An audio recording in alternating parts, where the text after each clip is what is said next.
Hey YouTube, this is LeoBlaze20 coming to you with an updated deck profile. I know this one's been in the works and I apologize for being away, but work being busy and all that and waiting for set releases to come out. But this is an updated deck profile for a Digimon card game for my Dinomon deck profile with the new EX11 support. So I'm not going to cover the past cards that I already went over in great detail. I'm just going to only go over the new cards in a little bit greater detail. But anywho, without further ado, let's go ahead and get started.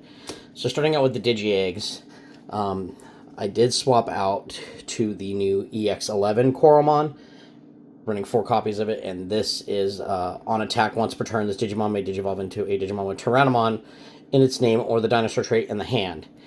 So this doesn't reduce evolution cost, but this just helps you to jump up levels faster, and also this also helps with, if you don't have your EX8 Ryutaro on field, it actually helps you to jump up levels a lot faster to kind of keep up with what's going on. So anyway, that's it for the eggs. You could still also run the BT14 if you wish, if you want more draw power, but honestly this helps to accelerate your digivolving a lot faster. Level 3s, let's go ahead and move on. It's going to be still 4 copies of the EX8 Agumon, your Searcher. Still 4 copies of the BT21 Elizamon, your other Searcher. 2 copies of the Agumon X Antibody from BT22. Helps to recover stuff from the trash. And, of course, still the Floodgate Rookie Gaomon from BT5. I'm not running the EX11 Agumon. I don't think it's a very good card. I mean, it does help with setting up a raid and piercing without Tyrannomon X Antibody, but if you're already running Tyrannomon X Antibody, that card's kind of a redundant card to run, so I don't personally recommend it. But, I mean, do you? So, anyway, that's it for level 3s. Going on to level 4s. A little bit of a rarity upgrade, too, on this deck you're going to see here, starting with level 4. So, anyway, 4 copies of the EX8 Tyrannomon. These are those nice Judge promos. Or the Judge Stamp promos, rather. 4 copies of Tyrannomon X Antibody, speaking of. This is what facilitates raid and gets your combo started. And then 2 copies of the new EX11 Tyrannomon. And then this is the one where Digivolves over Reptile for cost of 2, and if you have 1 or fewer Tamers, play out 1 Ryutaro from your hand without paying the cost. And then Inheritable is just, all turns this Digimon gets plus 1,000, so the power boost is all turns rather than just for your turn only. And yes, this is the card that has the emblem rare that's like going for like 80 bucks or something like that right now, which is redonkulous, but it looks gorgeous, and hope to God one day I pull one. Anyway, that's it for level 4s. Going on to level 5s. This hasn't really changed much either. Still 4 copies of EX8 Metal Tyrannomon. This is still probably arguably the best level 5 to go into for the whole D-Digivolve and protection from D-Digivolve and bounce. 1 copy of Metal Tyrannomon X Antibody. You could technically run more of this. Again, this is kind of, the level 5s are kind of where you can kind of fluctuate a little bit. And depending on your play style or whatever, run more, run less, run none. It's up to you. And then finally, 3 copies of EX8 Master Tyrannomon. This is way better than the EX11 one, because this is, again, a pop, you know, to blow something up rather than just, oh, gain power and what have you.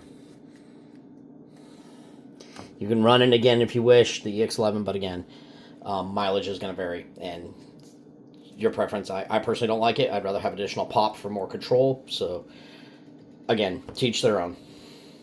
Alright, so that's it for level 5s. Going into level 6s, and this did change up quite a bit, or a little bit from my last upload, but we're still running 4 copies of the EX8 Dinomon. This is your single target pop. Still the whole security attack plus 1 fortitude. And then, of course, you know, the whole, you know, your opponent must can only attack into suspended Digimon during their turn. And then finally running 2 copies of the new EX11 Dinomon, and this one is the pseudo board wipe, where you have to suspend 1 Digimon, then choose one of each players with the highest play cost, and then you blow up all others. And then it has the same opponent may only attack suspended Digimon effect, and then still security attack plus 1 and fortitude. So, fantastic card. Goes wide. I actually play tested this today against my buddy who's running a heavy Metal Dramon, and let's just say, kind of blew up his board pretty well, and the deck did pretty well. But Heavy Metal Dramon's no slouch either, so that deck's pretty cool. So that's it for level 6s. Level 7s. It's going to be an interesting tech choice, and this is courtesy of DUDigimon. And also my buddy Gaomon88, who I playtested against today. He made the suggestion as well, too, as we find the level 7s. I'm no longer running the Medieval Gallantmon, because, again, with everything else you need for this deck, it's, Medieval you still can run, again, but it's just kind of more of a win more card. I'd rather have something that's a little bit more control-y. So anyway, doing one copy of the new BT24 Starakomon. Yes, I know this is part of the Medusumon line, but actually this card really synergizes really well with Dinomon, and it kind of adds to the whole control aspect that this deck focuses on, with Progress, Piercing, Blocker, Armor Purge. When Digivolving, being able to trash one of your opponent's security cards, and then you can unsuspend to potentially swing again if you have enough memory.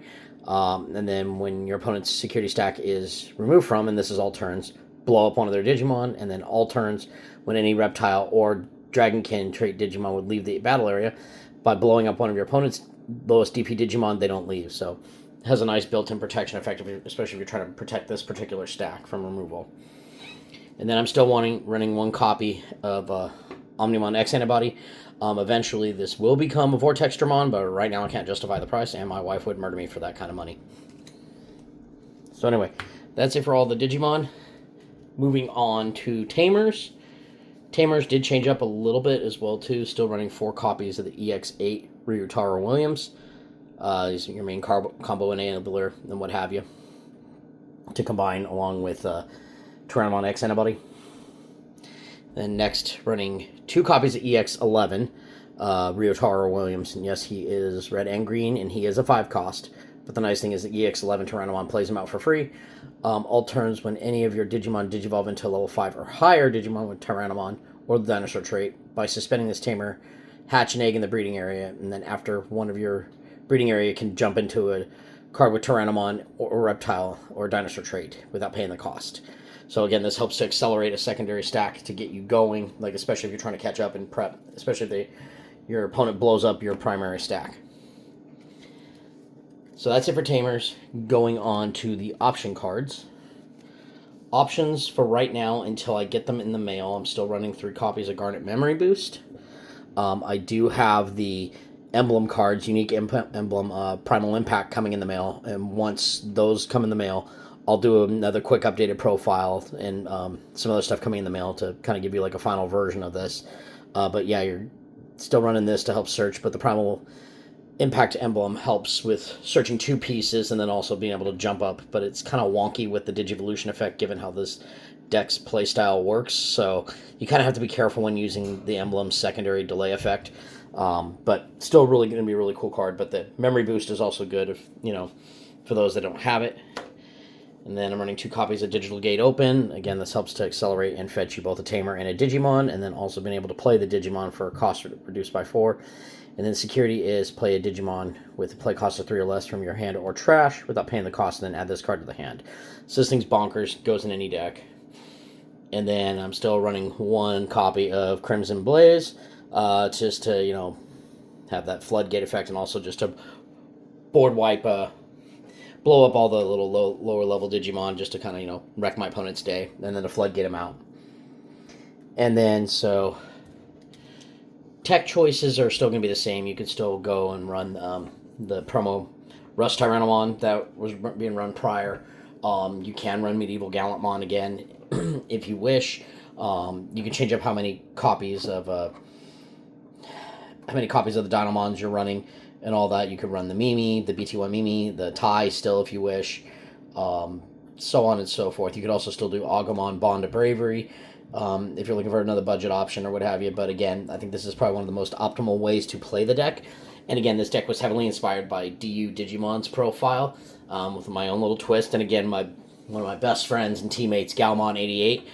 Again, I thank them both so much for what they've done, and I wanted to get this up and get this posted as soon as possible, because one of the other guys at my locals, his kid is also playing the deck, and he's really, really excited to see how to upgrade it. So shout outs to some of my guys at locals and my buddy's kid. This is for you. But anyway, guys, that will do it for this deck profile. Again, as soon as I get the emblems in the mail, I'll do another quick update video for this. But this is like, comment, and subscribe. And again, this is LeoBlaze20 signing out.